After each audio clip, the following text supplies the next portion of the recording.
These pants are too tight. I'm gonna take these off. Okay.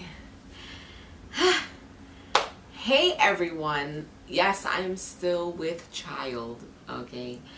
I just wanted to give you guys a quick video. One, because I'm trying to stay awake so that I can sleep tonight.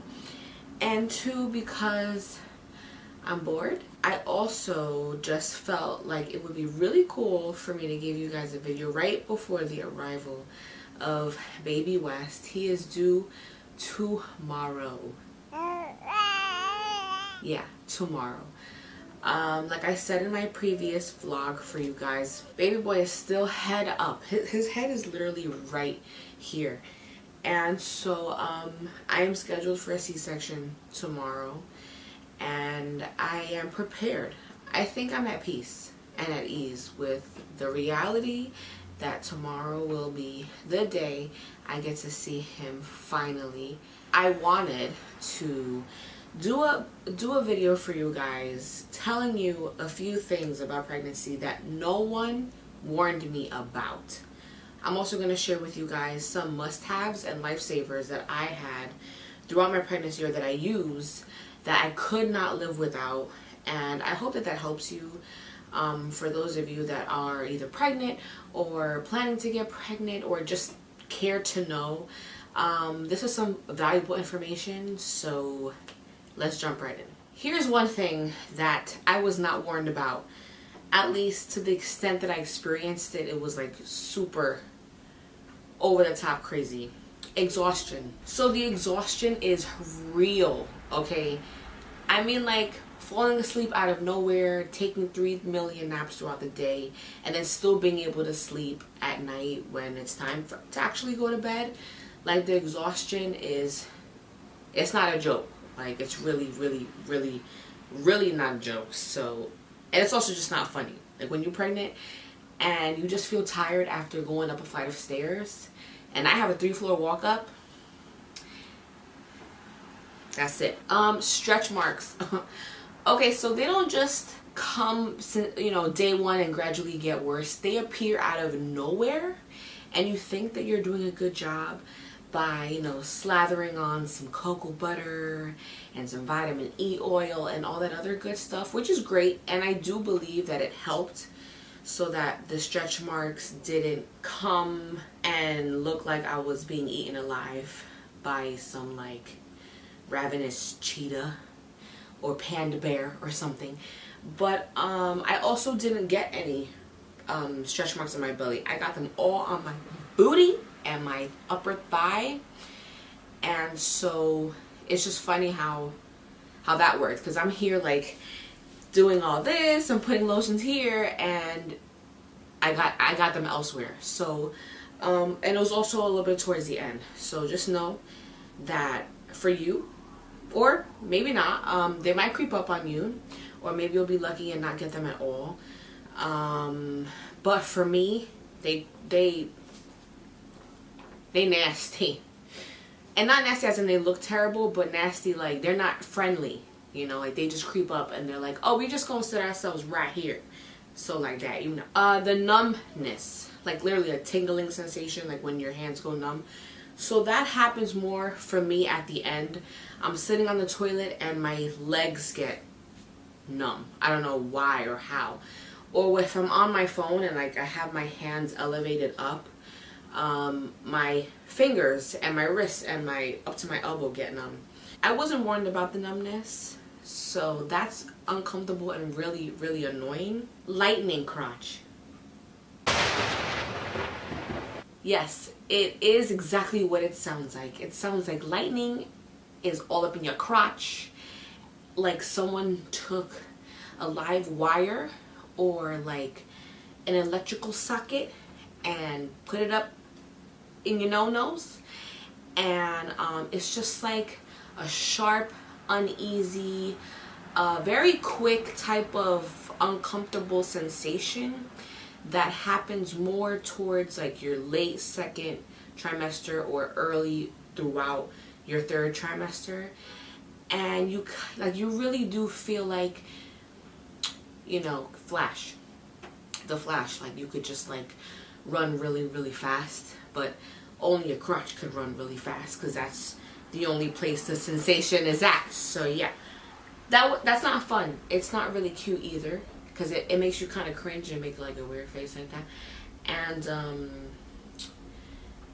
it's just not, it's not cute. New wardrobe. So for me, I'm thinking, okay, you know, I got a few baggy clothes here and there. I think I'll manage, you know, up until I get huge. But that's not the case. Okay, so I had to literally get new everything. I had to get bigger socks. I had to get bigger shoes. I had to get bigger underwear. I had to get bigger shirts. Like, I invested in only one pair of maternity shorts, denim shorts and denim jeans.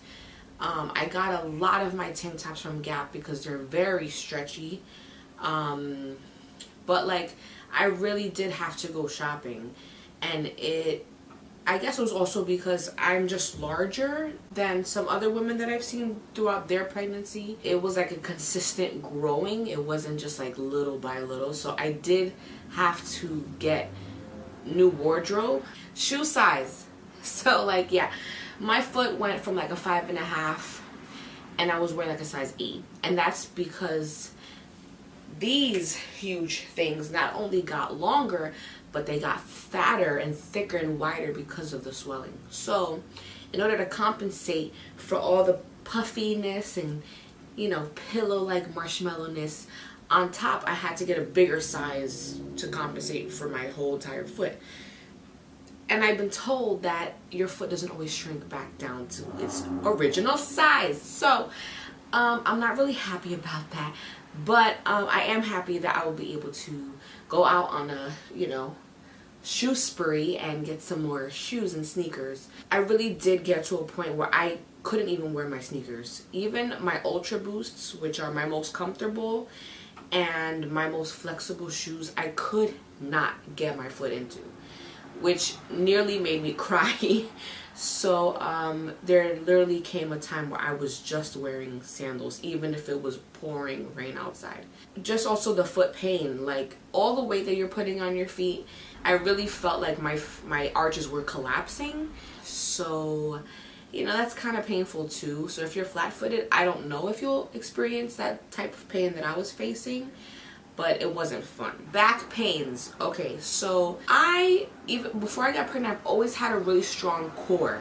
I could beat Dave at crunches. My abs and my legs are probably the strongest parts of my body physically, and so when you have a good core, it also normally means you have a good back because it's the same muscle.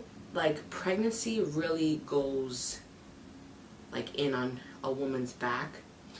And so only up until recently did I really feel, it's also like the hip stuff and the pelvis and everything else that, you know, goes along with pregnancy. And then, like, I don't know what sciatica feels like. I don't know if I eventually got a mild form of that or anything, but I'm assuming sciatica is worse than what I've been facing, and I do not know how women deal with that. Boobies. Yeah, these things right here. So they're best friends with gravity now. So like they love to be like, they get low, you know, but they're also not friends with each other. So if you notice, they're kind of giving each other the silent treatment. And maybe hopefully after, you know, pregnancy is over and the baby's here, maybe after I'm done breastfeeding, maybe they'll want to talk to each other again. But I don't know if that's ever gonna happen. So you know, the pregnancy does a lot of amazing things, right? And one of the amazing things that pregnancy does is that they change your titties. I said it. They change them almost to the point of not being able to recognize them, right? But you get used to it, and you get used to it because you have no other choice, and they're attached to you, and you gotta see them, and you gotta wash them on the daily, right? And eventually your baby's gonna have to see them if you choose to breastfeed, right? So you just have to accept the changes. They grow, they hurt, they itch, you start to sweat a lot. I never had that problem because I wasn't as full as I am now. So you get this like really annoying like sweating problem, and you have to just embrace it, because unless you're gonna chop them off, they're gonna be your best friends. And if you're gonna breastfeed, then they really are gonna be your best friends. And you know, that's part of basically all I could come up with for the top, how many? 1, 2, 3, 4, 5, 6, 7, 8 things. I gave you 8, guys. My top 8 things that I was not warned about, that I've experienced during my pregnancy. And I really hope that this information helps you, prepares you, entertains you in some shape or form, because that's what I'm here for. And yeah, you know. Alright guys, so on to my must-haves and lifesavers. So, first things first. You can't see them because I'm kind of far. Rolaids. Guys, these saved my life, and I wish I realized it sooner than later. I was popping Tums like crazy, and it wasn't helping my heartburn. So I tried Rolaids instead. And instead of taking like 4 or 6 Tums, I could take 1 or 2 Rolaids, and it helped me so much better than Tums. So I highly recommend these if you notice that Tums do not work for you. This heating pad, holy moly. This thing, especially when it came to my back pain, helped so much. And I wish, again, I got it sooner, or I would have realized it sooner. But then again, my back pain only got worse as pregnancy progressed. So I didn't have one lying around. But I'm so glad I have one now. And I can't live without it. And you probably shouldn't either. Okay. Another thing is my body pillow, which is right here. It's from Boppy, I think. A friend. They gave us our body pillow as a gift when they found out that we were expecting. And this thing, was